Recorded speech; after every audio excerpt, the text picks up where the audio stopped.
आजच्या या व्हिडिओमध्ये आपण अशी काही लक्षणं बघणार आहोत जी कमजोर मनाच्या व्यक्तीची लक्षणं आहेत. आणि त्यांच्यातलं पहिलं लक्षण म्हणजे ते नो म्हणू शकत नाहीत ठामपणे, खंबीरपणे, की नाही मला हे आता जमणार नाही, हे मी आता करू शकणार नाही. ज्यावेळेस त्यांच्या आतमध्ये एखाद्याला नो म्हणायची इच्छा आहे, एखाद्याने एखादी गोष्ट सांगितली आणि आपल्याला वाटते की नाही मी हे करणार नाही किंवा आता हा माझा प्रायोरिटी नाहीये, तर ते नो म्हणू शकत नाहीत त्या माणसाला. ते इनफॅक्ट इंग्लिशमध्ये एक बुक आहे, don't say no when you want to say, don't say yes when you want to say no. म्हणजे ज्यावेळेस तुम्हाला नो म्हणायचं त्यावेळेस यस नका म्हणू. ती गोष्ट बरेचसे लोक कर करतात कारण की ते अवॉइड नाही करू शकत किंवा समोरच्याला डायरेक्टली नो नाही म्हणू शकत. आपल्या प्रायोरिटीज बाजूला ठेवून देतात आणि समोरच्याची कामाला लागतात, समोरच्याच्या गोष्टी करायला लागतात. का? कारण की ते नो म्हणू शकत नाही. They are not strong enough to say no, I cannot do this, this is not my priority, मी ही गोष्ट करू शकत नाही आता. And this is one of the reasons of a weak person. ते त्या प्रेशरमध्ये येऊन त्या बॉदरेशनमध्ये आणि एक त्यांच्यातली ती वीकनेस आहे. असं नाही की ही गोष्ट आपण ओव्हरकम करू शकत नाही. ऑफकोर्स ही गोष्ट आपण त्याला ओव्हरकम करू शकतो. पण कमकुवत मन किंवा कमजोर मनाच्या माणसाची एक वीकनेस असते की तो एक साईन आहे की तो नो नाही म्हणू शकत. त्यामुळेच ते पुस्तक लिहिलं गेलेलं आहे की don't say yes when you want to say no. ज्यावेळेस तुम्हाला नो म्हणायचं त्यावेळेस नो म्हणा. कारण की तुमच्या लाईफच्या प्रायोरिटीज अलग आहेत. पण खूप लोकांना हे माहिती असतं की हा नो नाही म्हणणार आणि बरोबर ऑफिसमध्ये किंवा बऱ्याचशा वेळा मित्रांमध्ये सुद्धा लोक तुमचा फायदा उठवतात just because of this thing, one thing. जर लाईफ ट्रान्सफॉर्म करायचे तर आपल्याला सेल्फ ट्रान्सफॉर्म करावं लागेल. आणि त्यासाठी जे आपल्याला आपलं जे सबकॉन्शियस माइंड आहे किंवा आपलं जे माइंड आहे, जे आपण आपल्या माइंडसेटचा वापर करून किती लाईफमध्ये गोष्टींना आपण अबंडन्स अट्रॅक्ट करू शकतो आणि आपण एक स्ट्रॉंग पर्सनॅलिटी बनवू शकतो. आणि या सगळ्या गोष्टी आपल्याला देवाने खूप स्ट्रॉंग बनवलेलं आहे, पण अनफॉर्च्युनेटली आपण आपली ताकद विसरून जातो बऱ्याच वेळा. तर त्याचं वर्कशॉप मी 2 तासाचं घेत असतो. डिस्क्रिप्शन बॉक्समध्ये त्याची लिंक आहे, तुम्ही जरूर जॉईन करा. व्हॉट्सअप ग्रुपची लिंक आहे, ती जॉईन करा, क्लिक करा आणि जॉईन करा. सगळी जानकारी तुम्हाला, सगळी माहिती तुम्हाला त्या वर्कशॉपची व्हॉट्सअप ग्रुपमध्ये मिळेल. दुसरी खूप महत्वाची गोष्ट, जे वीक माइंडची लोक असतात, कमजोर मनाची, ते ऍडल्ट कॉन्टेंटवरती किंवा पोर्नोग्राफीवरती आपला खूप वेळ वाया घालवतात. ऍडल्ट कॉन्टेंटवरती. आणि that is one of the major sign की धिस पर्सन इज वीक. मनाने हा वीक पर्सन आहे किंवा कमजोर आहे, की त्याचा एक साइन आहे की तो त्याचा जो खूप सारा वेळ ह्या पोर्नोग्राफीवरती, ऍडल्ट कॉन्टेंटवरती वाया घालवतो. त्याच्यानंतर तिसरं आणि महत्वाचं जे लक्षण आहे किंवा साइन आहे वीक पर्सनचं, ते म्हणजे की वीक पर्सनला वाटतं की प्रॉब्लेम्स किंवा जे त्याच्या लाईफमध्ये चॅलेंजेस आलेले आहेत हे फक्त त्याच्याच लाईफमध्ये आहेत आणि ते ओव्हरकम केले जाऊ शकत नाही. इट कॅनॉट बी चेंज, त्याला असं वाटत असतं. ही बिलीव्ह दॅट की हा जो प्रॉब्लेम आहे ना, हा प्रॉब्लेम हा लाईफ हा सॉल्व्ह नाही होऊ शकत, हा असाच राहील. आणि म्हणजे गॉडनी मलाच हे सगळे सगळे प्रॉब्लेम्स दिलेले आहेत. तो त्याचे जे हार्मफुल जे हॅबिट्स लागलेले आहेत ना, तो त्यांना कंट्रोल पण नाही करू शकत. चौथी जी गोष्ट आहे ना, की ही cannot control his harmful habits. बऱ्याचशा अशा गोष्टी आहेत, हॅबिट्स आपल्याला लागलेल्या असतात. आपण असं म्हणतात ना की हॅबिट्स मेक्स मॅन.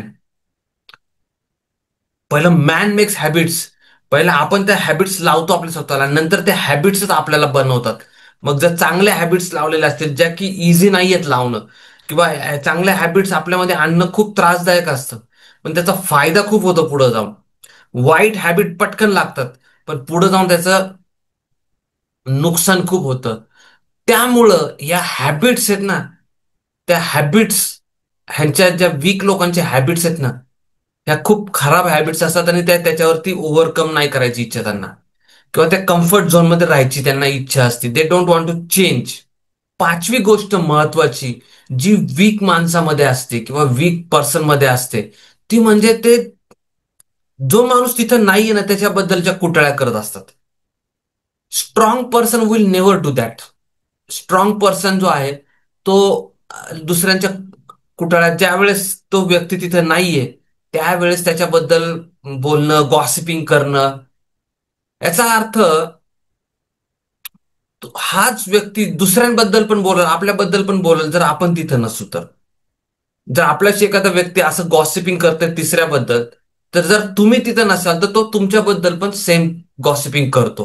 म्हणजे वीक पर्सनची ही खूप खराब सवय असते, ते म्हणजे ज्यावेळेस ती व्यक्ती तिथं नाहीये त्यावेळेस त्याच्याबद्दलची गॉसिपिंग करणं किंवा त्याच्याबद्दलचं त्याच्या मागं बोलणं. अजून एक नेक्स्ट जी गोष्ट आहे ती म्हणजे की बऱ्याचशा लोकांना फीडबॅक आवडत नाही. They don't like the feedback. कुणी जर सांगितलं की बाबा तुझं हे चुकतंय किंवा तू हे इथं जरा ठीक, हे बघ, लक्ष दे, किंवा हे फीडबॅक जो दिला जातो ना, दे डोंट ऍक्सेप्ट इट. त्यांना तो मंजूर पण होत नाही. त्यांना तो आवडत नाही की कुणी मला हे सांगितलं, की क्रिटिसाइज केलं मला. तर स्ट्रॉंग पर्सन जो असतो ना, तो इझिली ऍक्सेप्ट करतो, कारण की त्याला माहिती आहे की nobody is 100% right, nobody is 100% perfect. त्याला माहिती आहे की त्या everybody needs some correction in their life.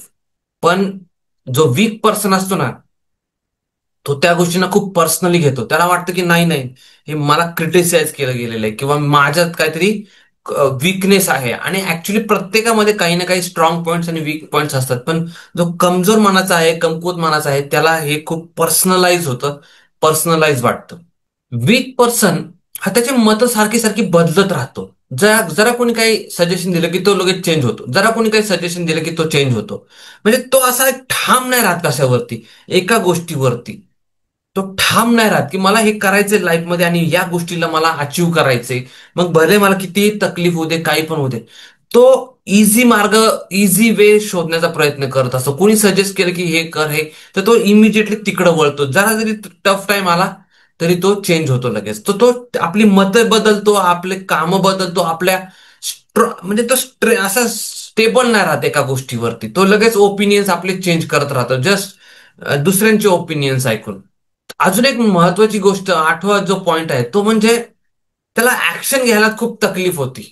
भले त्याला नॉलेज जरी असेल तरी तो ऍक्शन घेत नाही बऱ्याच वेळा. ही struggle to take action when it is very important to take action. Action घेणं खूप महत्वाचं असतं. त्या ठिकाणी हा कम्फर्ट झोन मध्ये राहील, ऍक्शन घेणार नाही. हे एक इम्पॉर्टंट लक्षण आहे कमकुवत पर्सनचं, वीक पर्सनचं. नववा आणि महत्वाचा पॉइंट असा आहे, तो म्हणजे की जो कमकुवत व्यक्ती आहे ना, तो त्याच्या दुःखासाठी, त्याच्या अनहॅपीनेससाठी सारखा दुसऱ्यांना नावं ठेवत असतो. की ह्याच्यामुळं माझं असं झालं, ह्याच्यामुळं मला माझ्या लाईफमध्ये हा प्रॉब्लेम आला, हे सगळ्या गोष्टी तो दुसऱ्यांना नावं ठेवत असतो, तो दुसऱ्यांना ब्लेम करत असतो.